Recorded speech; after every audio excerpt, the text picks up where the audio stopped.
चौथी है पुनरुक्तियां।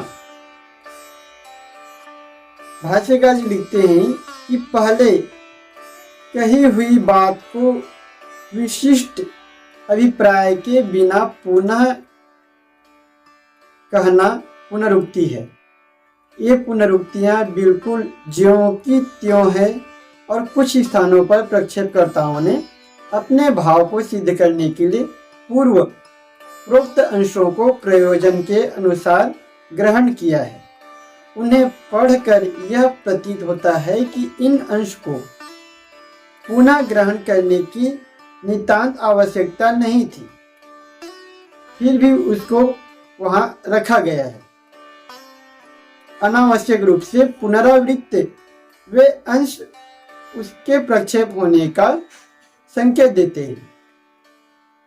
जैसे भाग का मनु सृष्टि उत्पत्ति का वर्णन करते हुए क्रमानुसार जगत की प्रकटावस्था के माध्यम से ही परमात्मा की प्रकटता रूप उत्पत्ति का वर्णन करते हैं। श्लोक है ततः स्वयं भूर्भगवान् व्यक्तो व्यञ्जयन्निदं महाभूतादिवृतौजाः प्रादुरासीतमोनुदः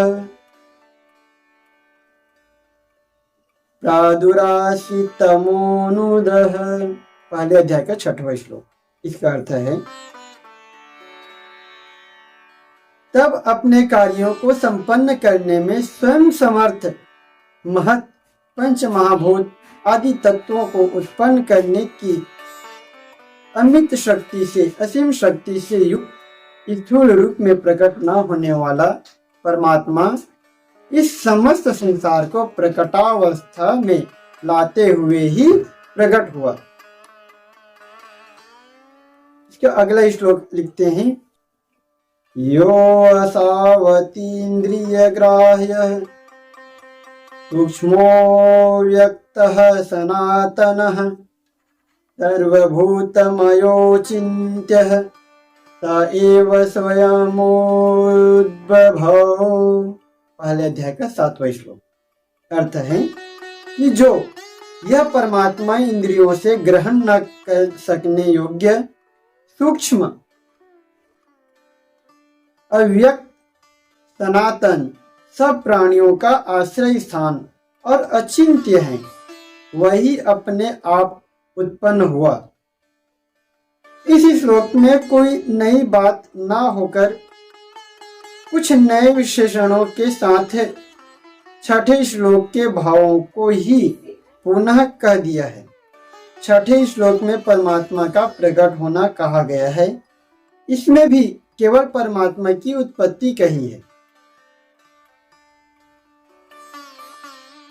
अव्यक्त की जो कि त्यों और स्वयंभू की स एव स्वयंभव के रूप में पुनरुक्ति है। इस प्रकार पुनरुक्ति के आधार पर यह श्लोक प्रक्षिप्त है। यह पुनरुक्ति क्यों की गई, प्रसंगानुसार यह स्पष्ट कर देना भी इसको प्रक्षेप समझने में पोषक सिद्ध होगा। 6ठे श्लोक में परमात्मा की प्रकटता जगत की प्रकटता के रूप में मानी है। अर्थात वैसे तो परमात्मा अव्यक्त है, इसको व्यक्त नहीं किया जा सकता, जिसे बताया नहीं जा सकता। प्रकट जगत से ही उनका होना अनुमित होता है, किंतु अग्रिम 7 से 30 तक के श्लोकों में पौराणिक कल्पना के आधार पर किए गए प्रक्षेप हैं, जिनमें ब्रह्मा की उत्पत्ति दर्शाई है। उसे सिद्ध करने के लिए 7वें श्लोक में योऽसौ कहकर एक नया प्रसंग शुरू किया गया है। उसकी भूमिका के लिए प्रक्षेपक को विवश होकर यह पुनरावृत्ति करनी पड़ी, अन्यथा एक बार 6ठे श्लोक में कहने के बाद उनकी आवश्यकता ही नहीं थी। यह ब्रह्मा की उत्पत्ति का प्रसंग मनुस्मृति की उत्पत्ति प्रक्रिया जो 14 से 21 के विरुद्ध है। इसे मनुस्मृति सम्मत बनाने के लिए यह प्रसंग डाला गया है, किंतु कपड़े के पैबंद की तरह यह स्पष्टतः प्रक्षिप्त दिखाई देता है। भाग ख में पंक्ति है, श्लोक हैं, लिखते हैं कि पतिमिया नाभिचरति मनोवादेह संयता सा भर्तृलोकमाप्नोति तद्भिः साध्वीति चोच्यते। 5वें अध्याय का 165वां श्लोक। अर्थ है या अर्थात जो स्त्री मन, वाणी और शरीर को संयम में रखकर पति के विरुद्ध आचरण नहीं करती, वह पतिलोक अर्थात पति के हृदय में आदर का स्थान प्राप्त करती है और श्रेष्ठ लोग उसको पतिव्रता या अच्छी पत्नी कहकर प्रशंसा करते हैं। इस श्लोक की 9वें अध्याय के 29वें श्लोक में अक्षरशः पुनरुक्ति है जो अनावश्यक है। अतः 9वें अध्याय के 29 श्लोक के स्थल पर यह पुनरुक्ति प्रक्षेप माना गया है।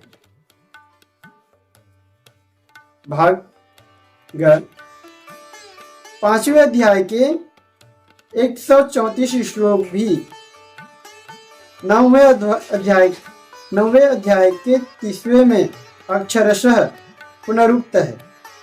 वह अन्य आधारों पर भी प्रक्षिप्त सिद्ध होता है, अतः दोनों श्लोकों पर ही प्रक्षिप्त माना गया है।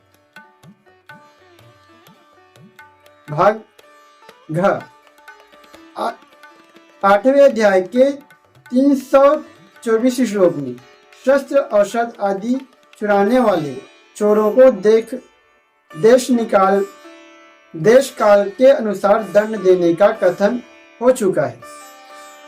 उदाहरण है, महापशूनां हरणे शस्त्राणामौषधस्य च कालमासाद्य कार्यं च दंडम राजा प्रकल्पयेत्।